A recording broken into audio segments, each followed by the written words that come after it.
Halo, halo, balik lagi sama saya, Ute. Dalam cerita dipaksa menikah, yeay! Kali ini tuh cerita Intan sama Riko udah sampai bab berapa ya? Oh iya, bab 21 guys. Udah panjang nih cerita Riko sama Intan. Mau tahu nggak lanjutan cerita mereka? Yuk, dengerin bareng-bareng.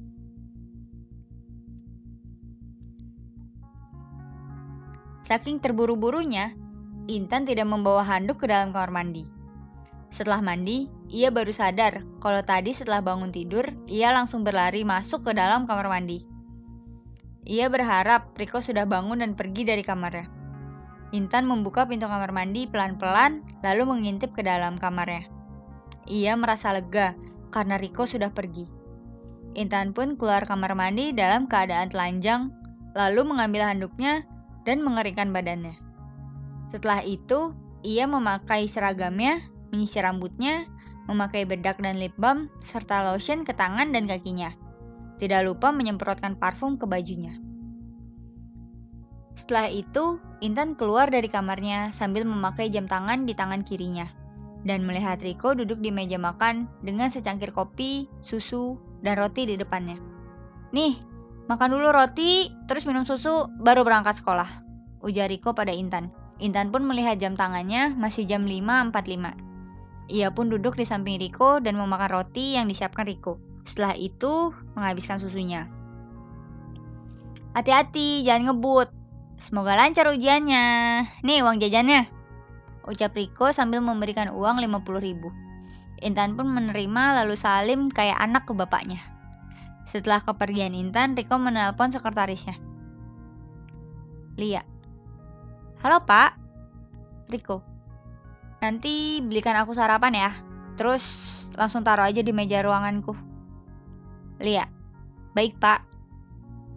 Setelah mematikan sambungan teleponnya, Riko segera kembali ke kamarnya, lalu mandi dan bersiap-siap pergi ke perusahaan. Sesampainya di perusahaan, Riko segera memasuki ruangannya dan menemukan sarapan di mejanya.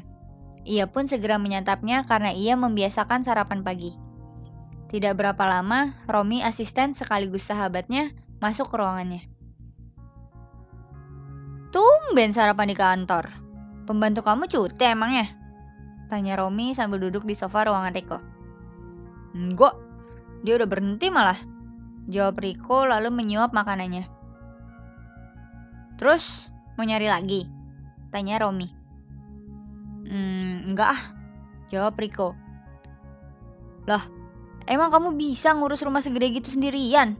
Tanya Romi penasaran. Kan ada Intan di rumah, jawab Riko santai.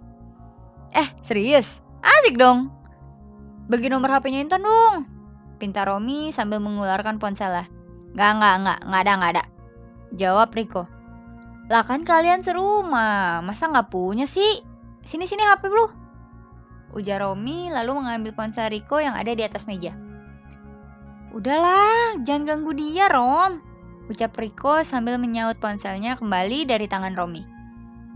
Kenapa sih bro? Tanya Romi yang penasaran dengan sikap Riko.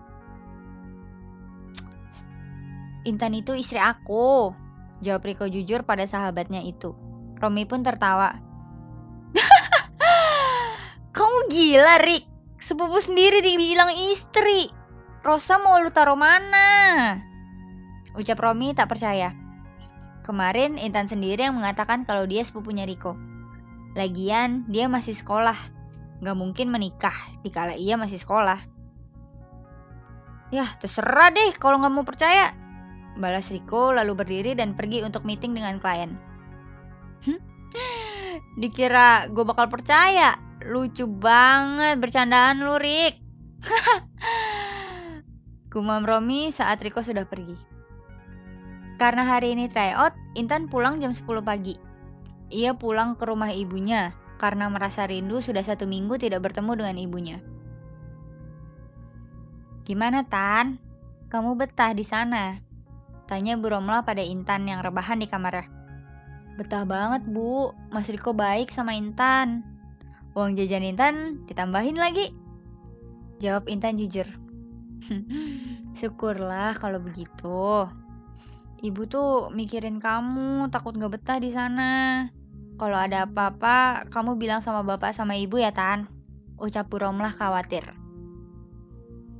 Ya, cerita Intan dan Riko sampai sini dulu ya.